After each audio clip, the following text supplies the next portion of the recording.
இப்போ நினச்சா கூட கனவு மாதிரி இருக்குது. எப்பவும் போகிற மாதிரி செக்கப்புக்கு போகணும்.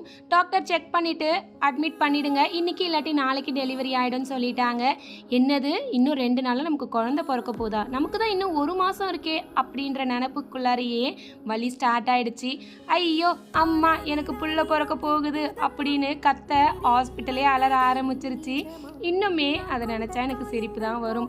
தாங்க முடியாத வலி, ஏதாவது பண்ணி என் பிள்ளைய வெளியே எடுத்துருங்க, என்னால் இந்த வலியை தாங்கவே முடியாது, உயிர் போகிற மாதிரி இருக்குன்னு பயங்கரமாக கத்தி அழுது ஆர்ப்பாட்டம் பண்ண ஆரம்பிச்சிட்டேன். நான் அழ, எங்கள் ரிலேட்டிவ்ஸில் எல்லாரும் அழன்னு அந்த நாள் கண்ணு முன்னாடி வந்து போகுது. ஒரு வாட்டியும் ஸ்கேன் பண்ணும் போது அவ்வளோ பிரச்சனை. அந்த நிமிஷம்லாம் நான் என் பிள்ளைகிட்ட சொன்னது, அம்மா இருக்கேன் தங்கம், உனக்கு ஒன்றும் ஆகாது, நீ கவலைப்படாதங்கிறது மட்டும் தான். அடுத்த டேட்டை விட 1 மாதத்துக்கு முன்னாடியே என் தங்க மயில் முட்டை கண்ணோட 4 கிலோ கிட்டத்தட்ட நார்மல் டெலிவரியில் அவ்வளோ க்யூட்டாக வந்த நாள் இன்னைக்கு 7 வருஷம் ஆக போகுது.